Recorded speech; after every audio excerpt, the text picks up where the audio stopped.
Volkswagen motors, different transmissions, different suspension. I mean, the car's gone through stages over the time. I've had the car for like 12 years.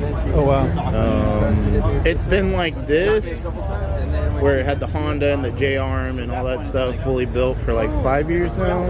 I've had the car for like 12. So. And did you buy the Bug body with the intention of doing this, or did you kind of have a Bug and say, I want to take it really crazy? No, I mean it. It progressed. So I bought the car.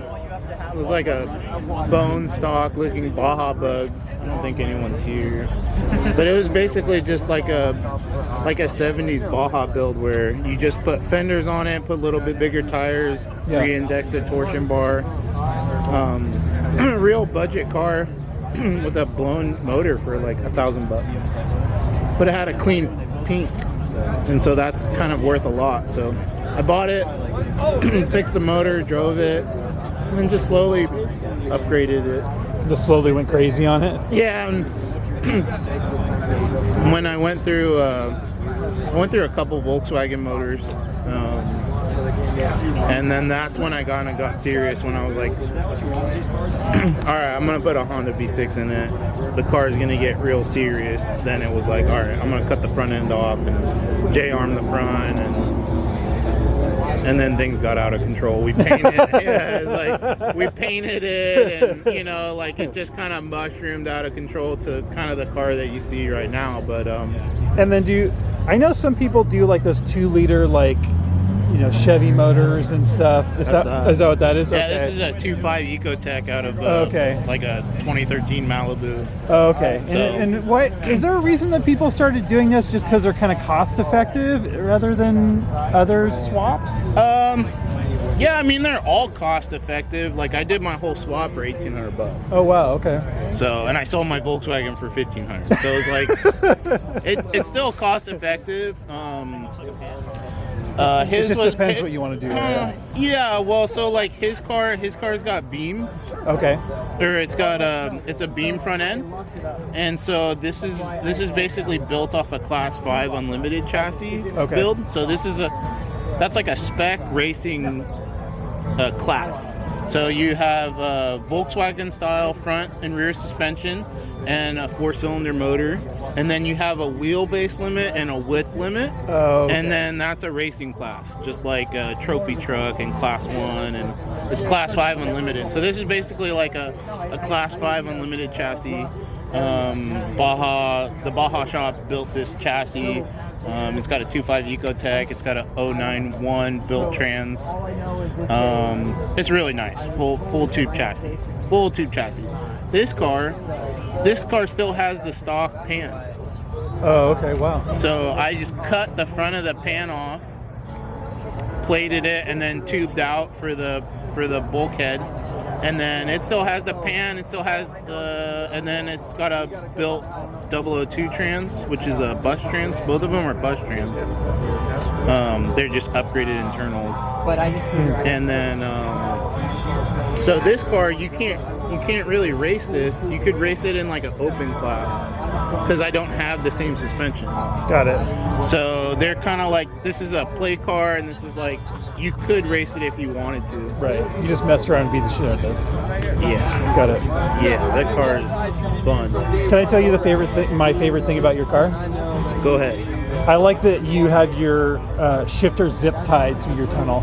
Yeah. So yeah. So about that.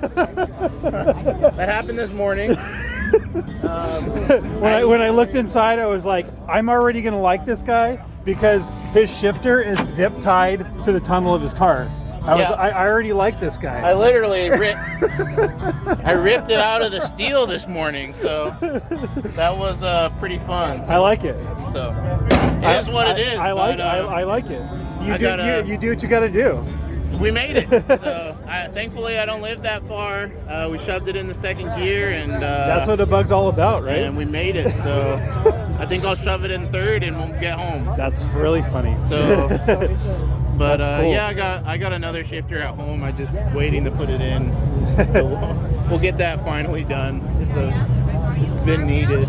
But yeah, no, they're super fun. They're really cool cars. I'm Steven, by the way. What's your name? Evan. Evan. Very nice to meet you. These are really cool You should cars. go to the front. I didn't really check out the front suspension.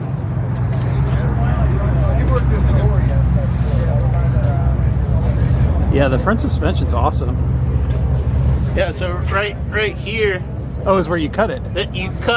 you literally cut off the pan and then you weld a plate, and then this is all a kit. There's a guy in Arizona named Chad Nichols for Nichols Fabrication, and then he sells that kit and you just weld it all on and all this stuff kind of goes together. Wow. And the front end cycles 19 inches of travel, so quite a bit for like a narrower front end. The front's only, I think, 70 inches wide, so it works really well with 3x3s. It's kind of a good setup. Yeah, it's a great looking car. Yeah, thank you. Super cool. Thank you.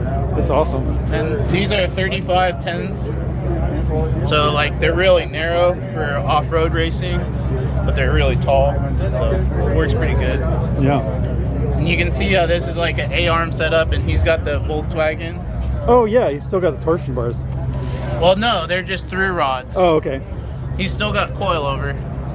But see these arms? These are Volkswagen style suspension components, just like bigger, wider, beefier. So it gets more travel, and they work really good in the desert, but it's still like a Volkswagen design. Like any of these Manxes or anything, they all have similar like chassis design, just smaller. So it's kind of cool because this is all like 50s technology and chassis design, but it works so good in the desert. Right. Yeah, this is a really cool car. Yeah, that's a really cool car. There's a lot of really cool cars here. Awesome. Cool. It's nice to talk to you, man. Yeah. Cool. That thing's cool.